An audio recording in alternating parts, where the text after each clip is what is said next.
मैं उन बहुओं के लिए कहना चाहती हूँ कि जो बहुएं ना अपने सासों पर बहुत अत्याचार करती हैं। जब सासें ना बूढ़ी हो जाती हैं तो उनको उनकी सेवा करने के बजाय वो अपनी सासों को ना वृद्धाश्रम छोड़कर आती हैं।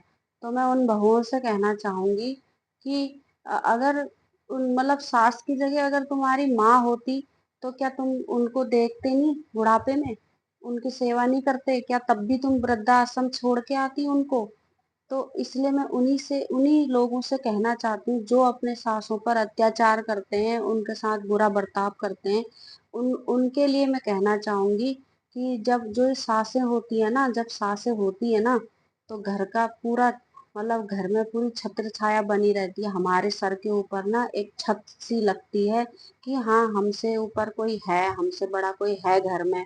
अगर जिसकी सासें नहीं होती है ना, उनसे पूछो कि वो घर कैसा बेजान हो जाता है, मतलब काटने को दौड़ता है। कि जिस घर में ना सासें नहीं होती वो घर घर नहीं होता है। और जिस घर में सासें होती है ना, वो घर बहुत अच्छा लगता है, खुशहाली रहती है, हर समय रौनक रहती है घर में।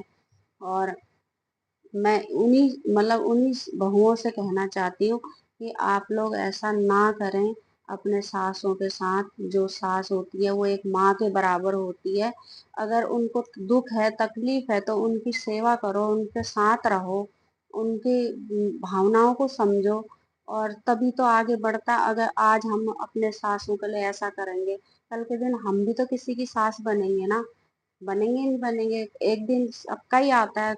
कहते हैं ना, कभी सास भी कभी बहू थी और बहू भी कभी सास बनेगी। तो इसलिए बहुएं जो होती हैं वो भी कभी सास बनेंगी, और वो सबके साथ चला आ रहा है। कोई इस चीज से बच नहीं पाया है। इसलिए ऐसा ना करें अपने सास के साथ, और उनको प्यार से रखो। क्योंकि बुढ़ापा होता ही ऐसा है, बुढ़ापे में ना उनको बचपना मतलब बचपन जैसे मतलब वो करने लगते हैं। तो उनको ना बच्चों की तरह ट्रीट करो। जैसे बच्चों के साथ रहते हैं, बच्चों को खिलाते पिलाते, वैसे ही बूढ़ों को भी चाहिए। जो सयाने हो जाते हैं वो चीज सब केयर मांगती है उनकी। अगर कहते हैं ना, मरने के बाद सब कुछ करो, मरने के बाद क्या फायदा करके, जब जीते जी मतलब कोई इंसान नहीं करता है उनकी सेवा, खाना पीना टाइम से नहीं देता है, तो मरने के बाद क्या, फिर तो वो चला ही गया। फिर करो ना करो कोई फर्क नहीं पड़ता है। क्योंकि इसी कहते हैं ना, यही है स्वर्ग भी नरक भी, यही है सब कुछ। इसलिए जीते जी मतलब जब वो रहते हैं तभी उनकी सेवा कर लो, अच्छे से बोल लो, और खाना दे दो टाइम से। उनकी जो भी जरूरतों की चीज है वो कर दो। और क्या चाहिए, मतलब बुढ़ापे में और चाहिए क्या? इसलिए कहते हैं ना कि क्या बोलते हैं, जो बहुएं होती हैं सासों के लिए बोझ, मतलब जो सास होती हैं वो बहुओं के लिए बोझ बन जाती हैं। तो ऐसा क्यों?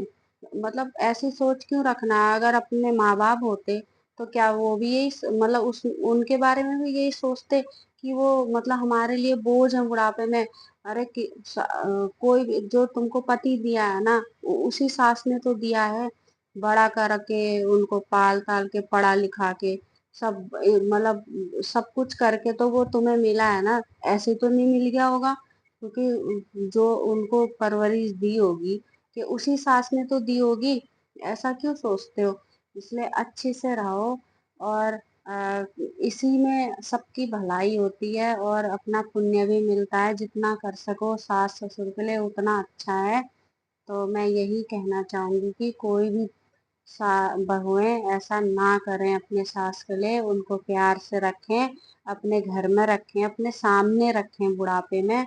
और क्योंकि देखो, आज तक वो सास संभालती आई है, अब बहू को संभालना चाहिए।